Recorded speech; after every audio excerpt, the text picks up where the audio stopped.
Good morning ಎಲ್ಲರಿಗೂ. ಎಲ್ಲರೂ ಹೆಂಗದಿರಿ? ನಾನು ಆರಾಮದೇನಿ, ನೀವು ಆರಾಮದಿರಿ ಅಂತ ನಾ ಅಂದ್ಕೊಂಡೇನಿ. ನೋಡ್ರಿ, ಇವತ್ತು ಮಂಗಳವಾರ ಬೆಳಗ್ಗೆ 6 ಗಂಟೆಯಿಂದನ ನಾನು ವ್ಲಾಗ್ ಶುರು ಮಾಡೇನಿ. ಬೆಳಗ್ಗೆನೆ ಫೋನ್ ಹಿಡ್ಕೊಂಡು ಹೊರಗೆ ಬಂದೇನಿ. ಇದು ನಮ್ಮ ಮನೆಯ ಮುಂದಿನ ಕೈ ತೋಟದ ವ್ಯೂ. ಯಾವ ಜಾಗನೂ ಬಿಟ್ಟಿಲ್ಲ ನಾನು, ಎಲ್ಲ ಜಾಗದಲ್ಲೂ ಒಂದೊಂದು ಪ್ಲ್ಯಾಂಟ್ ತೊಗೊಂಡು ಬಂದು ಇಟ್ಟೇನಿ. ಇವಾಗ ನನಗೆ ನನ್ನ ಗಂಡನೂ ಬೈಯೋದು ಬಿಟ್ಟುಬಿಟ್ಟಾರ, ಎಷ್ಟು ಪ್ಲ್ಯಾಂಟ್ ಬೇಕಾದರೂ ಹಚ್ಕೋ ಅಂತ. ಸೊ ನನಗೂ ಭಯ ಇಲ್ಲ, ಹಾಗಂತ ಅಷ್ಟೇನಿಲ್ಲ. ಮನೆಗೆ ಚೆನ್ನಾಗಿ ಕಾಣಿಸೋಕೆ ಎಷ್ಟು ಪ್ಲ್ಯಾಂಟ್ಸ್ ಬೇಕೋ ಅಷ್ಟು ಪ್ಲ್ಯಾಂಟ್ಸ್ ಹಚ್ಚೇನಿ. ಈಗ ನಾ ಬೆಳಗ್ಗೆ ಎದ್ದ ತಕ್ಷಣ ಫಸ್ಟ್ ನನ್ನ ಕೆಲಸ ಬಾಗಿಲು ಕಸ ಹೊಡೆದು ಆಮೇಲೆ ಹೊಸ್ತಿಲು ಪೂಜೆ ಮಾಡುವಂಥದ್ದು. ಇದು ನೋಡಿ ನಮ್ಮ ಮನೆ ಮುಂದಿನ ಕೈತೋಟ. ಒಂದು 5ರಿಂದ 6 ದಾಸವಾಳದ ಗಿಡ ಇದೆ. ಒಂದು ಏನಿಲ್ಲ ಅಂದರೂ ಹೆಚ್ಚು ಕಮ್ಮಿ ಒಂದು 100 ಪಾಟ್ಸ್ ಇದೆ. ಎಣಿಸಿದರೆ 100ಕ್ಕಿಂತ ಜಾಸ್ತಿನೇ ಪಾಟ್ಸ್ ಇರೋದು. ಈಗ ನಾನು ಹೊರಸಲನ್ನ ತೊಳ್ತಾ ಇದ್ದೀನಿ.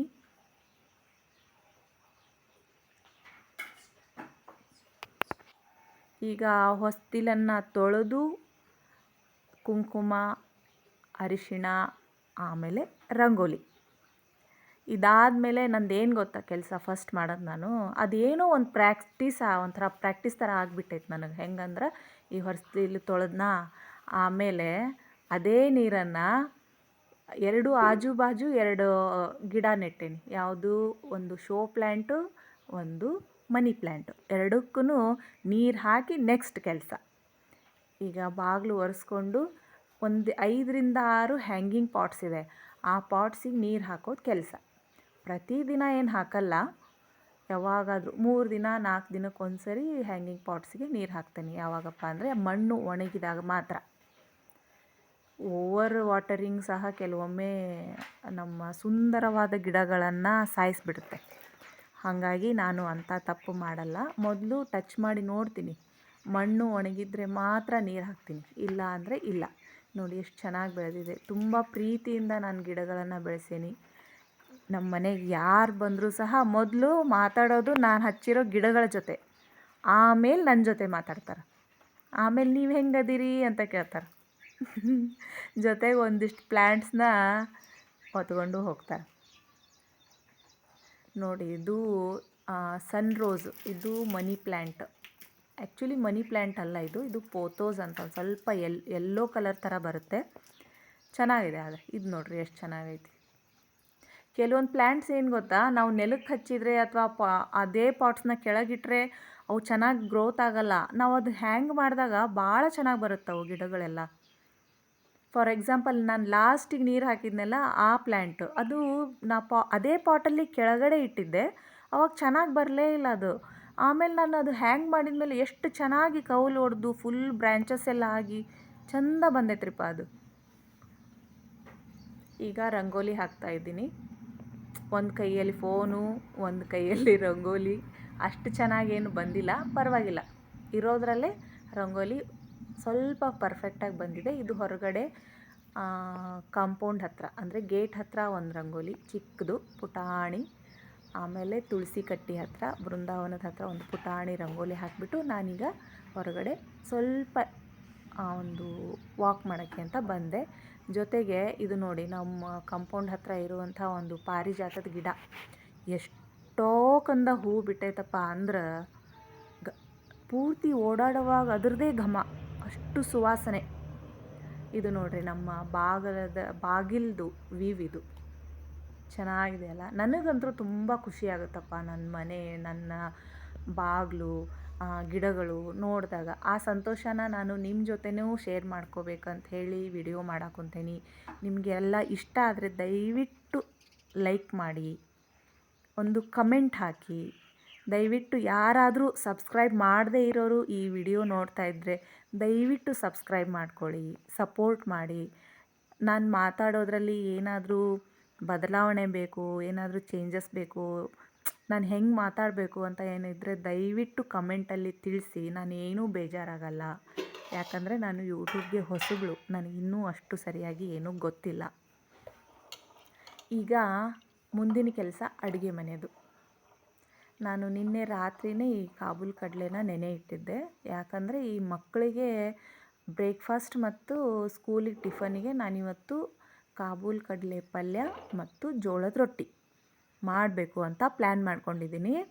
ಒಂದು ಸೈಡಲ್ಲಿ ಕಾಬೂಲ್ ಕಡಲೆನ ಈಗ ಕುದಿಯೋಕ್ಕಿಟ್ಟು, ಒಂದು ಸೈಡಲ್ಲಿ ನನಗೆ ಕುಡಿಯೋಕ್ಕೆ ಅಂತ ಬಿಸಿನೀರು ಕಾಸೋಕ್ಕಿಟ್ಟಿದ್ದೀನಿ. ಫಸ್ಟು ಬಿಸಿನೀರು ಕುಡಿದು ಆಮೇಲೆ ಮುಂದಿನ ಕೆಲಸ.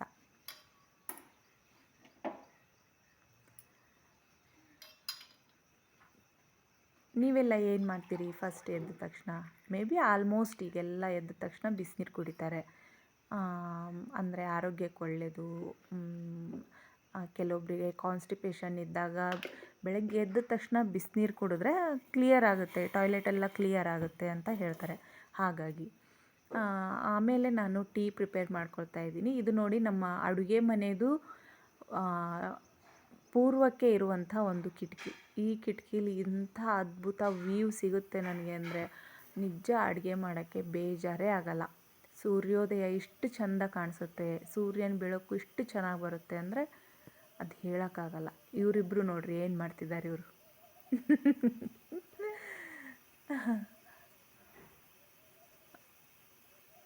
ಚಂದ ಅಲ್ಲ? ಹೋದರು. ಇವಾಗ ನನ್ನ ಟೀ ಟೈಮ್. ಸ್ವಲ್ಪ ಹೊತ್ತು ರಿಲ್ಯಾಕ್ಸ್ ಆಗಿ ಕೂತು ಟೀ ಕುಡಿದ್ರೇ ನನಗೆ ಸಮಾಧಾನ. ಜೊತೆಗೆ ಎಂಥ ವ್ಯೂ ಇದೆ ಗೊತ್ತಾ? ಬನ್ನಿ ತೋರಿಸ್ತೀನಿ.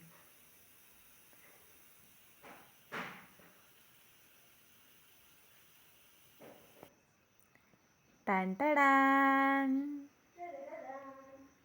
ನೋಡಿ, ಇದು ನನ್ನ ಲಿವಿಂಗ್ ಏರಿಯಾದಲ್ಲಿ ಕೂತ್ರೆ ಟೆರೆಸ್ ಮೇಲೆ ಹೋಗುವಂಥ ಮೆಟ್ಲ ಮೇಲಿರೋವಂಥ ಒಂದು ವ್ಯೂ ನನಗೆ ತುಂಬ ಇಷ್ಟ. ಈಗ ಕಾಬೂಲ್ ಕಡಲೆ ಏನು ನಾವು ಗ್ಯಾಸ್ ಮೇಲೆ ಇಟ್ಟಿದ್ವಿ ಕುದಿಯೋಕ್ಕೆ, ಅದು ಒಂದು 5ರಿಂದ 6 ಸೀಟಿ, ಒಂದು 8 ಸೀಟಿ ಆಯ್ತೇನಪ್ಪ. ಯಾಕಂದರೆ ಅದು ಕುದಿಬೇಕಂದ್ರೆ ಅಷ್ಟು ಟೈಮ್ ಬೇಕೇ, ಇಲ್ಲ ಅಂದರೆ ಅಷ್ಟು ಬೇಗ ಕಡಲೆಕಾಳು ಕುದಿಯಲ್ಲ. ಆಮೇಲೆ ತಿನ್ನೋಕ್ಕೂ ಅಷ್ಟು ಚೆನ್ನಾಗಿರಲ್ಲ. ತುಂಬ ಸ್ಮೂತಾಗಿ ಬೆಂದರೆ ಮಾತ್ರ ಕಡಲೆಕಾಳಿನ ಪಲ್ಯ ತುಂಬ ಚೆನ್ನಾಗಿ ಬರುತ್ತದು. ಹಾಗೆ ಹೊರಗೆ ಬಂದುಬಿಟ್ಟು ನಾನೀಗ ಪಾರಿಜಾತದ ಹೂವನ್ನ ಕಲೆಕ್ಟ್ ಮಾಡಕತ್ತೀನಿ. ಇದನ್ನು ನೆಕ್ಸ್ಟ್ ಏನು ಮಾಡೋದು ಗೊತ್ತಾ? ನನ್ನ ಮಗಳ ಕೈಗೆ ಒಪ್ಪಿಸ್ಬಿಡ್ತೀನಿ. ಅವಳು ತುಂಬ ಚೆನ್ನಾಗಿ ಮಾಲೆ ಕಟ್ತಾಳೆ. ಮಾಲೆ ಅಂದರೆ ಹೆಣೆಯೋದಲ್ಲ, ಅವಳು ಸೂಜಿಯಿಂದ ಅದನ್ನು ಪೋಣಿಸೋದು. ತುಂಬ ಚೆನ್ನಾಗಿ ಬರುತ್ತೆ. ಒಂದು 2 ಮಾರ್ನಷ್ಟು ಹೂ ಬರುತ್ತದು. ಪ್ರತಿದಿನ ಕಟ್ಟೋಕ್ಕಾಗಲ್ಲ. ಈಗ ಮಂಗಳವಾರ, ಶುಕ್ರವಾರ, ಗುರುವಾರ ರಾಯರಿಗೆ ಪಾರಿಜಾತದ ಹೂ ಅಂದರೆ ತುಂಬ ಇಷ್ಟ. ನಾನು ಅದೇ ಕಾರಣಕ್ಕೆ ಪಾರಿಜಾತದ ಗಿಡ ತಂದು ನೆಟ್ಟಿರೋದು. ಅದು ತುಂಬ ಚೆನ್ನಾಗಿ ಹೂ ಕೊಡುತ್ತೆ ನೋಡಿ. ನೇಚರ್ ನಮಗೆ ಮೋಸ ಮಾಡೋಕ್ಕೆ ಸಾಧ್ಯವೇ ಇಲ್ಲ. ಹಾಗಾಗಿ ಕಸದ ಗಾಡಿ ಬಂತು, ಕಸ ಹಾಕಿಬಿಟ್ಟು ಹೂ ತಗೊಂಡು ಒಳಗೆ ಬಂದೆ. ನೋಡಿ ಎಷ್ಟೊಂದು ಹೂ ಬಂದಿದೆ. ಇನ್ನೂ ಜಾಸ್ತಿ ಹೂ ತೊಗೊಂಡು ಬಂದಿಲ್ಲ ನಾನು. ಯಾಕಪ್ಪ ಅಂದ್ರೆ ಮಳೆ ಬಂದು ಎಷ್ಟು ಹೂ ಕೆಟ್ಟುಬಿಟ್ಟಾವಪ್ಪ ಅಂದ್ರೆ ಒಂಥರ ಮಣ್ಣು. ಹಾಗಾಗಿ ನಾನು ಸ್ವಲ್ಪ ಹೂವಷ್ಟೇ ತೊಗೊಂಡು ಬಂದೆ. ಇದು ನೋಡ್ರಿ ನಮ್ಮ ಕಾಬೂಲ್ ಕಡ್ಲಿ ಎಷ್ಟು ಚೆನ್ನಾಗಿ ಬೆಂದಾವ ಅಂಥೇಳಿ. ಇವು ಇದೇ ಥರ ಉಪ್ಪು ಹಾಕ್ಕೊಂಡು ತಿನ್ನೋಕ್ಕೂ ಎಷ್ಟು ರುಚಿ ಇರ್ತಾವೆ ಗೊತ್ತಾ? ಚೆನ್ನಾಗಿ ಬರುತ್ತದು ಕಾಬೂಲ್ ಕಡಲೆ ಪಲ್ಯ. ನಾವು ಮನೆಯಾಗಿ ಕೆಲವೊಂದು ಸರಿ ನಾವು ಏನು ಮಾಡ್ತೀವಿ ಗೊತ್ತಾ? ಇಂಥವೆಲ್ಲ ಸ್ಪೆಷಲ್ ಐಟಮ್ಸ್ನ ಹೋಟೆಲಿಂದ ತರಿಸ್ಕೊಂಡು ತಿಂತೇವೆ. ಅದೆಲ್ಲ ಅವಶ್ಯಕತೆಯೇ ಇಲ್ಲ. ನಾವು ಮನೆಯಲ್ಲೇ ಎಷ್ಟು ಡಿಲಿಷಿಯಸ್ ಆಗಿ ಎಷ್ಟು ಸೂಪರಾಗಿ ಮಾಡ್ಕೋಬೋದು ಗೊತ್ತಾ? ನೋಡಿ, ಇದಕ್ಕೆ ನಾನೀಗ 1 ಬಟ್ಲಷ್ಟು ತುರಿದಿರೋ ಕೊಬ್ಬರಿ ತೊಗೊಂಡೇನಿ. ಜೊತೆಗೆ ಈಗ ಒಂದು ಸ್ವಲ್ಪ ಬೆಳ್ಳುಳ್ಳಿ ಮಿಕ್ಸ್ ಮಾಡ್ಕೊತೀನಿ. ಈ ಮಸಾಲೆ ಮಾಡ್ಕೊಳ್ಳೋದು ಹೇಳತ್ತೀನಿ. ಯಾರಾದರೂ ನಿಮಗೆ ಕಾಬೂಲ್ ಕಡಲೆ ಪಲ್ಯ ತಿನ್ನಬೇಕು ಅಂದರೆ ಈ ರೀತಿ ಮಾಡ್ಕೊಳ್ಳಿ, ಫ್ಯಾಂಟಾಸ್ಟಿಕ್ ಆಗಿರುತ್ತೆ. ಒಂದು ಈರುಳ್ಳಿಲಿ ಅರ್ಧ ಈರುಳ್ಳಿನ ನಾನಿಲ್ಲಿ ಮಸಾಲೆಗೆ ಹಾಕ್ತಿದ್ದೀನಿ. 2 ಟೊಮೊಟೊ ಕಟ್ ಮಾಡ್ಕೊಂಡೇನಿ. ನೀವು ಟೊಮೊಟೊ ಜೊತೆಗೆ ಸ್ವಲ್ಪ ಹುಣಸೆಹಣ್ಣು ಹಾಕ್ಕೊಂಡ್ರಂತೂ ಇನ್ನೂ ಚೆನ್ನಾಗಿ ಬರುತ್ತೆ. ಹುಣಸೆಹಣ್ಣು ಇರಲಿಲ್ಲ ನನಗೆ, ಅದಕ್ಕೆ ನಾನು ಹಾಕಿಲ್ಲ. ಸ್ವಲ್ಪ ಸೋಂಪು, 4 ಲವಂಗ, ಸ್ವಲ್ಪ ಚಕ್ಕೆ, ಒಂದು ಸ್ವಲ್ಪ ಹಸಿ ಶುಂಠಿ. ಈಗ 1 ಹಿಡಿಯಷ್ಟು ಕೊತ್ತಂಬರಿ ಹಾಕ್ಕೊಂಡು ಮೇಲೆ 1-2 ಸ್ಪೂನ್ ಒಣ ಮೆಣಸಿನ ಖಾರದ ಪುಡಿನ ಹಾಕ್ತಾಯಿದ್ದೀನಿ. ಇದಕ್ಕೆ ನೀವು ಹಸಿ ಮೆಣಸಿನ್ಕಾಯಿ ಸಹ ಹಾಕ್ಬೋದು. ನಾನು ಮೆಣಸಿನ್ಕಾಯಿ ಜಾಸ್ತಿ ಯೂಸ್ ಮಾಡಲ್ಲ ಅಡುಗೆಗೆ, ಹಾಗಾಗಿ ಖಾರದ ಪುಡಿನೇ ಹಾಕ್ತಿದ್ದೀನಿ. ಸ್ವಲ್ಪ ನೀರು ಹಾಕ್ಕೊಂಡು ಗ್ರೈಂಡ್ ಮಾಡ್ಕೊಂಡ್ರೆ ನಮ್ಮ ಕಾಬೂಲ್ ಕಡಲೆ ಪಲ್ಯಕ್ಕೆ ಬೇಕಾಗಿರುವಂತಹ ಫೈನ್ ಪೇಸ್ಟ್ ಮಸಾಲೆ ರೆಡಿ. ಇಷ್ಟೇ. ಭಾಳ ಅಂದರೆ ಭಾಳ ಬೇಗ ಮಾಡ್ಕೋಬೋದು ಈ ಅಡುಗೆನ, ಅಷ್ಟು ಚೆನ್ನಾಗಾಗುತ್ತೆ ಈ ಪಲ್ಯ. ಈಗ ಪಕ್ಕದಲ್ಲೇ ಒಂದು ಬಾಣಲಿಗೆ ನಾನು ರೊಟ್ಟಿ ಮಾಡ್ಕೊಳ್ಳೋಕ್ಕೆ ಮುದ್ದೆ ರೆಡಿ ಮಾಡ್ತಿದ್ದೀನಿ. ಇನ್ನು ಮುದ್ದೆ ಯಾಕೆ ರೆಡಿ ಮಾಡ್ಕೊತಿದ್ದೀನಿ ಅಂದರೆ, ನನಗೆ ಮಧ್ಯಾಹ್ನಕ್ಕೂ ಸಹ ಮಕ್ಕಳ ಡಬ್ಬಿಗೆ ಇವತ್ತು ರೊಟ್ಟಿನೇ ಕಟ್ಟೋದಿದೆ. ಹಾಗಾಗಿ ಮೆತ್ತಗೆ ರೊಟ್ಟಿ ಬೇಕು ಅಂದರೆ ನಾವು ಈ ರೀತಿ ಮುದ್ದೆ ಮಾಡಿಕೊಂಡು ರೊಟ್ಟಿ ಮಾಡಿದರೆ ಭಾಳ ಚೆನ್ನಾಗಿ ಬರ್ತಾವೆ, ಮೆತ್ತಗೆ ಚೆನ್ನಾಗಿರ್ತಾವೆ ಮಕ್ಕಳಿಗೆ. ಇಲ್ಲಾಂದ್ರೆ ಏನಾಗುತ್ತಪ್ಪ ಅಂದರೆ ಮಧ್ಯಾಹ್ನ ಅಷ್ಟೊತ್ತಿಗೆ ರೊಟ್ಟಿ ಸ್ವಲ್ಪ ಗಟ್ಟಿ ಆಗುತ್ತೆ, ತಿನ್ನೋಕೆ 2 ರೊಟ್ಟಿ ಕಟ್ಟಿದರೆ ಭಾಳ ಅಂದರೆ 1 ರೊಟ್ಟಿ ತಿಂತಾರಷ್ಟೇ ಮಕ್ಕಳು. ಮೆತ್ತಗಿದ್ರೆ ಪೂರ್ತಿ ಖಾಲಿ ಮಾಡ್ಕೊಂಡು ಬರ್ತಾರೆ. ನೋಡಿ, ಯಾರಾದರೂ ಹೊಸದಾಗಿ ರೊಟ್ಟಿ ಮಾಡ್ತಾಯಿದ್ರೆ ಈ ಥರ ಮುದ್ದೆ ಮಾಡಿಕೊಂಡು ರೊಟ್ಟಿ ಮಾಡ್ಬೋದು. ಯಾಕಂದರೆ ಇದನ್ನು ನಾವು ರೊಟ್ಟಿ ತಟ್ಟಿನೇ ಮಾಡಬೇಕಂತಿಲ್ಲ, ಚಪಾತಿ ಥರ ಉದ್ಕೊಳ್ಳಬಹುದು, ಅಷ್ಟು ಚೆನ್ನಾಗಿ ಬರುತ್ತೆ. ಈಗ ಪಲ್ಯ ಮಾಡ್ಕೊಳ್ಳೋಕ್ಕೆ 1-2 ಟೇಬಲ್ ಸ್ಪೂನಷ್ಟು ಅಡುಗೆ ಎಣ್ಣೆ, ಸ್ವಲ್ಪ ನಾನು ಬೆಣ್ಣೆ ಮಿಕ್ಸ್ ಮಾಡ್ಕೊತಿದ್ದೀನಿ.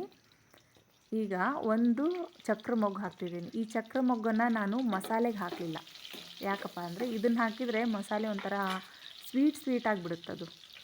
ಜಸ್ಟ್ ಫ್ರೇಗ್ರೆನ್ಸಿಗೆ ನಾನೀಗ ಇದು ಎಣ್ಣೆಗೆ ಇದನ್ನು ಆ್ಯಡ್ ಮಾಡ್ತಿದ್ದೀನಿ.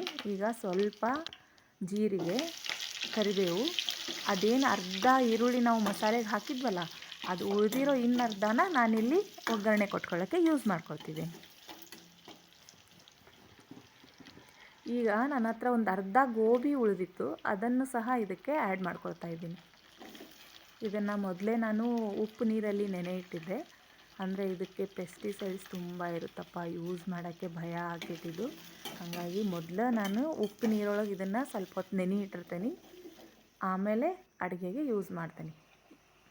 ಅದೊಂದು ಸ್ವಲ್ಪ ಗೋಬಿ ಬಾಡ್ಕೊಳ್ಳೋವರೆಗೂ ನಾನಿಲ್ಲಿ ರೊಟ್ಟಿಗೆ ಹಿಟ್ಟು ರೆಡಿ ಮಾಡ್ಕೊಂಡ್ಬಿಡ್ತೀನಿ.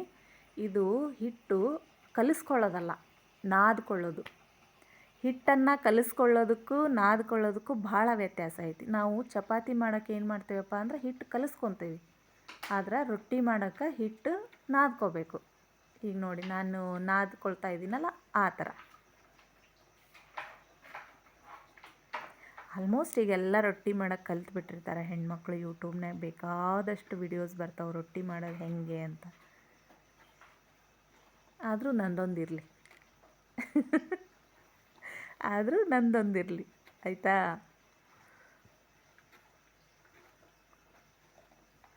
ಒಂಥರ ಬಟ್ಟೆ ತೊಳೆಯೋ ಥರ ನಾವು ಈ ಹಿಟ್ಟನ್ನು ನಾದ್ಕೊಳ್ಳೋದು. ಈಗ ರೆಡಿ ಆಯಿತು ಹಿಟ್ಟು. ಇದರಲ್ಲಿ ಏನಿಲ್ಲ ಅಂದರೆ ಒಂದು 10 ರೊಟ್ಟಿ ಆಗುತ್ತೆ ನೋಡಿರಿ. ಇಷ್ಟಿಷ್ಟೇ ಉಂಡೆ ಮಾಡ್ಕೊಂಡು ನಾವೀಗ ರೊಟ್ಟಿ ತಟ್ಕೊಳ್ಳೋಕ್ಕೂ ಬರುತ್ತೆ, ಜೊತೆಗೆ ನಾವು ಚಪಾತಿ ಥರ ಉದ್ಕೊಳ್ಳಬಹುದು. ನೋಡಿ, ಈ ಥರ ಆಯ್ತು. ಈಗ ನೋಡಿರಿ, ನಮ್ಮದು ಪಲ್ಯಕ್ಕೆ ಗೋಬಿ ಎಲ್ಲ ಕುದ್ದಾಗೈತಿ. ಕುದ್ದಿರೋವಂಥ ಕಾಬೂಲ್ ಕಡಲೆನ ನಾವು ಮಸಾಲೆಗೆ ಆ್ಯಡ್ ಮಾಡಿಕೊಂಡು ಇದರಲ್ಲೇ ಸ್ವಲ್ಪ ಉಪ್ಪು, ಸ್ವಲ್ಪ ಖಾರದ ಪುಡಿನ ನಾನು ಮಿಕ್ಸ್ ಮಾಡ್ತೀನಿ. ಖಾರದ ಪುಡಿ ಯಾಕೆ ಇದರಲ್ಲಿ ಹಾಕ್ತೀನಿ ಅಂದರೆ ಕಲರ್ ತುಂಬ ಚೆನ್ನಾಗಿ ಬರುತ್ತೆ ಪಲ್ಯಗೆ. ನೀವು ಲಾಸ್ಟಲ್ಲಿ ನೋಡ್ಬೋದು, ತುಂಬ ಚೆನ್ನಾಗಿ ಪರ್ಫೆಕ್ಟಾಗಿ ಒಳ್ಳೆ ಟೇಸ್ಟಿಯಾದಂತಹ ಕಾಬೂಲ್ ಕಡಲೆ ಪಲ್ಯನ ನಾವು ಮನೆಯಲ್ಲೇ ಮಾಡ್ಕೋಬೋದು. ಹೋಟೆಲಿಂದ ತರಿಸ್ಕೊಳ್ಳೋದು ಬೇಡ, ಬೇರೆಯವ್ರ ಕಡೆಯಿಂದ ಮಾಡಿಸ್ಕೊಳ್ಳೋದು ಬೇಡ.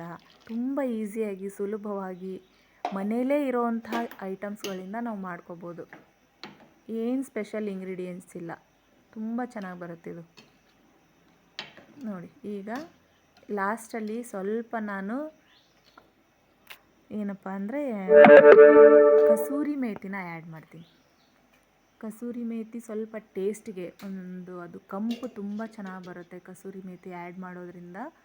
ಕಸೂರಿ ಮೇಥಿನ ಆ್ಯಡ್ ಮಾಡಿ ಲಾಸ್ಟಲ್ಲಿ ಕೊತ್ತಂಬರಿ ಸೊಪ್ಪನ್ನು ಸೇರಿಸಿ ಕುದಿಯೋಕೆ ಇಟ್ಬಿಟ್ರೆ ಕಂಪ್ಲೀಟಾಗಿ ನಮ್ಮ ಕಾಬೂಲ್ ಕಡಲೆ ಪಲ್ಯ ರೆಡಿ ಟು ಈಟ್ ಅಷ್ಟೇ, ಬೇರೆ ಏನೂ ಇಲ್ಲ. ಲಾಸ್ಟಲ್ಲಿ ರೊಟ್ಟಿ ಮಾಡ್ಕೊಳ್ತೀನಿ ಅಷ್ಟೇ, ಬೇರೆ ಏನಿಲ್ಲ.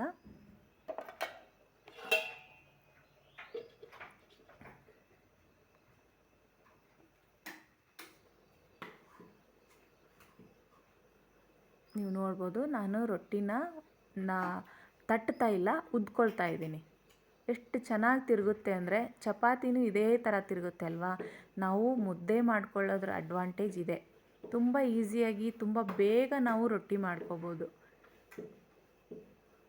ಬೆಳಗ್ಗೆ ಎದ್ದು ಹೆಂಗಪ್ಪ ಇರೋ ಕೆಲಸದಲ್ಲಿ ರೊಟ್ಟಿ ಮಾಡೋದು ಬಾಕ್ಸಿಗೆ ಅಷ್ಟು ಸುಲಭನಾ ಅಂತ ಯೋಚನೆ ಮಾಡೋರು ತುಂಬ ಈಸಿಯಾಗಿ ಮುದ್ದೆ ಮಾಡ್ಕೊಳ್ಳೋದ್ರಿಂದ ನಮಗೆ ರೊಟ್ಟಿ ಮಾಡ್ಕೊಳ್ಳೋಕ್ಕೆ ಹಗುರ, ಭಾಳ ಹಗುರ.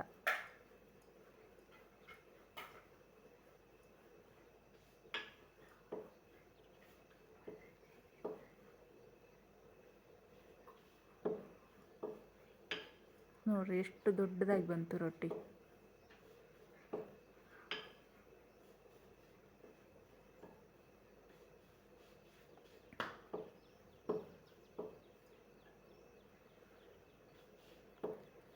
ನಂದು ಫೋನ್ ಕ್ಯಾಮ್ರಾ ಆ್ಯಂಗಲ್ ಅಷ್ಟು ಚೆನ್ನಾಗಿಲ್ಲ, ಯಾಕಂದರೆ ನನ್ನ ಹತ್ರ ಯಾವುದೇ ಟ್ರೈಪಾಡ್ ಆಗಲಿ ಇನ್ನೊಂದಾಗಲಿ ಇಲ್ಲ. ನಾನು ಹೇಗೋ ಇರೋ ಜಾಗದಲ್ಲಿ ಅಡ್ಜಸ್ಟ್ ಮಾಡಿಕೊಂಡು ವಿಡಿಯೋ ಮಾಡ್ತಾಯಿದ್ದೀನಿ. ದಯವಿಟ್ಟು ಯಾರೂ ಬೇಜಾರು ಮಾಡ್ಕೋಬೇಡಿ, ಏನೂ ಸ್ವಲ್ಪ ಅಡ್ಜಸ್ಟ್ ಮಾಡ್ಕೊಳ್ಳಿ ಅಷ್ಟೇ. ಈಗ ರೊಟ್ಟಿನ ಬೇಯಿಸ್ಕೊಳ್ಳೋದು ಹೇಗಂತ ತೋರಿಸ್ತೀನಿ ನೋಡಿ. ಇದೇ ರೀತಿ ಈ ಕೆಳಗಿನ ಭಾಗ ಏನಿರುತ್ತಲ್ಲ ಅದು ನಮ್ಮ ಕೈ ಕೆಳಗೇ ಹೋಗಬೇಕು. ಕೆಳಗೆ ಹಿಟ್ಟೇನು ಅಪ್ಲೈ ಮಾಡಿರ್ತೀವಲ್ಲ ಅದು ಮೇಲ್ಭಾಗಕ್ಕೆ ಬರಬೇಕು. ಈಗ ನೋಡಿ ನಾನು ಹಾಕಿದ್ನಲ್ಲ ಆ ಥರ ಸ್ವಲ್ಪ 1-2 ನಿಮಿಷ ಹಾಗೆ ಬಿಟ್ಟು ಇದಕ್ಕೆ ನಾವೀಗ ನೀರು ಹಚ್ಕೊಳ್ಳೋಣ. ಪೂರ್ತಿ ರೊಟ್ಟಿಗೆ ಈ ರೀತಿ ನೀರು ಅಪ್ಲೈ ಮಾಡಬೇಕು.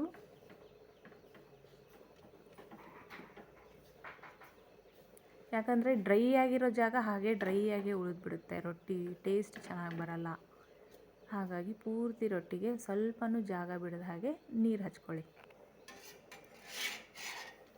ಈಗ ಸ್ವಲ್ಪ ನೀರು ಒಣಗಿದ ಮೇಲೆ ನಾವು ರೊಟ್ಟಿನ ತಿರುವಿ ಹಾಕ್ಕೊಳ್ಳೋದು ಇಷ್ಟೇ. 1-2 ನಿಮಿಷ ರೊಟ್ಟಿ ಸುತ್ತಲೂ ಅದೇನು ರೊಟ್ಟಿದು ಎಡ್ಜ್ ಏನಿದೆಯಲ್ಲ ಅದು ಬೆಂದಿದೆಯೋ ಇಲ್ವೋ ಅಂತ ಅಬ್ಸರ್ವ್ ಮಾಡಿಕೊಂಡು ನೀವು ರೊಟ್ಟಿನ ಬೇಯಿಸ್ತಾ ಹೋಗಿ. ಯಾಕಂದರೆ ನಾವು ಗ್ಯಾಸ್ ಮೇಲೆ ರೊಟ್ಟಿ ಮಾಡೋವಾಗ ಇದು ಭಾರಿ ದೊಡ್ಡ ಸಮಸ್ಯೆ.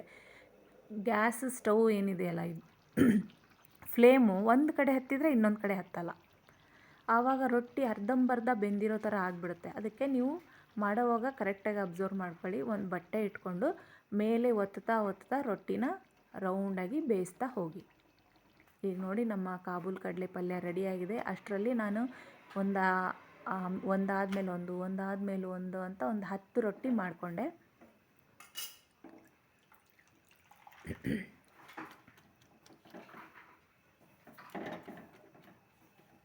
ನನ್ನ ಮಕ್ಕಳಂತೂ ಒಂದಿನನೂ ರೊಟ್ಟಿ ಬೇಡ ಅನ್ನಲ್ಲ, ತುಂಬ ಇಷ್ಟಪಟ್ಟು ತಿಂತಾರೆ. ನಾವು ಹೇಗೆ ರೂಢಿ ಮಾಡ್ತೀವೋ ಹಾಗೆ ಅಲ್ವಾ. ನಾವು ಬೆಳಗ್ಗೆ ಅವರಿಗೆ ಬ್ರೆಡ್ಡು ಬಿಸ್ಕೆಟು ಕೊಟ್ಟು ರೂಢಿ ಮಾಡಿದರೆ ಅವರು ಅದನ್ನೇ ಕೇಳ್ತಾರೆ. ನಾವು ಅವರಿಗೆ ಬೆಳಗ್ಗೆ ಟೈಮಲ್ಲಿ ರೈಸ್ ಕೊಟ್ಟು ರೂಢಿ ಮಾಡಿದರೆ ಅವರು ರೈಸ್ನೇ ಕೇಳ್ತಾರೆ.